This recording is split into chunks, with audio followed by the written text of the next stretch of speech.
Ladies and gentlemen, welcome to Talk Spicy. I'm Coach Gene Clemens. Thank you for joining me wherever you are joining me. Rate the show, comment, agree, disagree, but whatever you do, keep it spicy. 5-star ratings are appreciated. And if you're joining me via the YouTube channel, you know what to do. You know, in life, there are a lot of things that we can compromise on. There are a lot of things that can and sometimes or most times will be a compromise. When you talk about jobs, there are things that you may not want to do. And because you don't want to do them, somebody, if you're valuable enough, is willing to compromise with you. At home, hey, you know what? I don't like to do the dishes, but I like to cook. So if you do the dishes, I'll cook. That's a compromise. Those things happen. Even sometimes in sports, you could have a compromise. Like, for instance, Kyrie Irving doesn't want to get the vaccine. He's unvaccinated. That New York law, and I don't really know all of the particulars of it, but essentially, he can't play at home. So he wants to be a part-time player. And I'm like, okay, I can compromise with that. You can be a part-time player. You can only get half the money, though. You can't get your full salary if you are actively choosing to only play half the games, because we can't compromise on this vaccine thing, because you might make a lot of money individually, but we're not going to risk the big money just because you don't want to get vaccinated. Again, you have every right to not get vaccinated. And I am willing to work with you so that you can play on the road, since this is only an issue in New York. So I am willing to work with you to be a part-time player. But that means I'm gonna need half that money back. If you're willing to do that, cool. If you're not willing to do that, I get it. So in life, there are a lot of times where you can compromise. But for the most part in sports, there are things that come without compromise. Like, for instance, if you don't play defense, you're not winning the championship. Period. End. People, the funny thing I think is that people acted like Golden State didn't play defense when they won their championship. But I'm pretty sure Draymond Green was either a defensive player of the year candidate or one defensive player of the year. Kevin Durant and his defense on LeBron James or anybody was one that made them so formidable.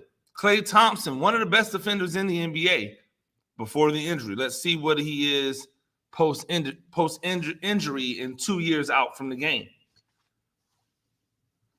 Defense, if you don't play a lick of defense, you're probably not going to win a championship. And that is why teams like the Denver Nuggets seem to always find themselves on the losing side in a playoff series. Because at the end of the day, Jokic can be special, and he is. But if he doesn't change the world on defense, what does it matter? Now, notice I said you can't just play defense and win a championship. You can't just play defense and win a championship. You have to have some scoring power, like Detroit did when they got that championship with Rip Hamilton and those boys. They were a defensive team, and they had enough offense. They had enough offense that overwhelming defense got it done. But if you look at all of the score teams that played no defense, they never won a championship. And if I'm wrong, tell me I'm wrong, but I don't believe so. In the NFL, the only team I can remember who was a dominant scoring team, whose defense was not top tier but still was decent, was the Rams. When the greatest show on turf, led by Torrey Holt and Marshall Faulk and Kurt Warner, Isaac Bruce, that offense was really, really potent. That defense was okay. It wasn't bad, though. It wasn't bad. There's no compromising. If you don't play defense, you're not winning a championship. There's no compromise there.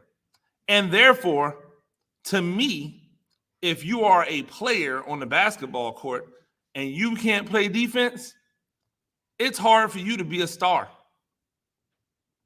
All of these people want to label some of these guys stars because they get it done on the offensive end.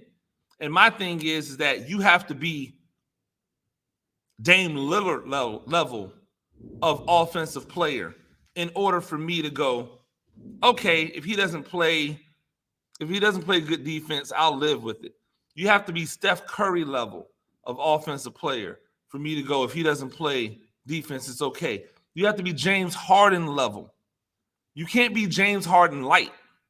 You can't be the Payless version of James Harden. I don't care about your 26 points a game or your 25 points a game if you're giving up 30. And when you look around the NBA, that's what you see. You see a bunch of these quasi stars who roll around thinking that they are, at the same level as these real stars because they put up similar offensive stats. Not really understanding that there's a difference. There's levels to this. And there is no compromise. You know why James Harden's not on the same level as Kevin Durant and LeBron James? Because he doesn't play defense. He doesn't play defense. Bottom line. If you're not checking nobody, then guess what? You don't get to ascend to that level. You don't get to ascend to the levels of Giannis and Kawhi Leonard if you're not playing defense. Trae Young, he's fun to watch. He's cute. That's some cute stuff he does. Let's see what happens now that you can't draw those fouls anymore. But it's cute. But he doesn't play any defense. So eventually that catches up with him and his team because you're inevitably going to meet another point guard who is going to cook you. You might be able to get 30, but if you're giving up 35, who cares? To me, plus minus is the number one thing in basketball. Your plus minus matters to me more than any other stat. How much are you giving out? How much are you getting?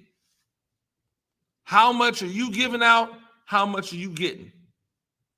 I like efficiency ratings as well, but that plus minus, man, listen. That's going to tell me everything. Upon this interruption, teachers and students, all homecoming committee members, please report to room 1310 now.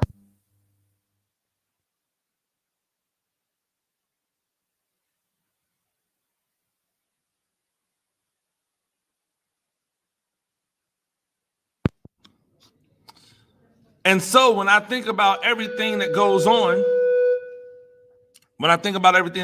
with basketball and how we look at the game, I think we do the game a disservice when we allow somebody to just be a one-sided player. I'm not talking about like role players. Role players can be a one-sided player. If you have a guy who's a six man, he comes off the bench and he scores for you, cool. That's what he does. That's his job. Come in, score, go sit back down. I'm all in favor of putting guys in position to help the team if they're limited in one place. But I can't pay them heavy money. Y'all are paying these people money who don't play both sides of the ball. Michael Porter Jr. is a talent. They just maxed him out. And I'm going, he doesn't play any defense, and he's a volume shooter. He doesn't play any, just think about this. He doesn't play any defense. He's a volume shooter on a team that already has those guys on it. Jamal Murray, no D, volume shooter. Jokic, kind of sort of D, I guess. He rebounds, but kind of sort of a little bit of D, but has to have the ball. So you have three guys who really need the ball in their hands, and none of them are known for playing any defense. You've just decided you're going to try to outscore teams. It's not happening. You want to know why? Because your plus minus is going to suck. How are you going to outscore Golden State when Golden State gets rolling? Jamal Murray is going to go toe to toe with Steph Curry. They're going to X each other out. Jokic is going to have his way. Cool. Is Michael Porter Jr. going to have a 25-point night, or is he going to have a 12-point night or a 6-point night? You just paid that man like he's LeBron. And that's my issue. We have to find some, not we, you guys have to find some way to give money, to give value to these players that don't do everything without killing the salary cap that you put in place. Now, in my world, do it like soccer. No salary cap. Pay these people whatever you want to pay them because that's what they're worth. Now I don't care. But if you're a team trying to win a championship, it's not happening with Michael Porter Jr. making $180 million. Sorry, Nuggets. At the end of the day, there are things you cannot compromise on in sports. And one of those things, for sure, is the ability to play defense. If you can't play defense, you are not winning a championship. So right now, before the season even starts, I want you to just go down the list of teams, and we can talk about and we can figure out who's going to win a championship and who's not. Right now, we know who's going to win, who has a chance to win the championship, who doesn't, just by who plays defense. That list gets really short in the NBA, and that's a shame. Ladies and gentlemen, that's Talk Spicy. I'm Coach Gene Clemens. Do this thing a few times a week. Rate the show, comment, agree, disagree, but whatever you do, keep it spicy. 5-star ratings are appreciated. If you're joining me on the YouTube channel, you know what to do. Like, subscribe. We'll see you tomorrow. Peace.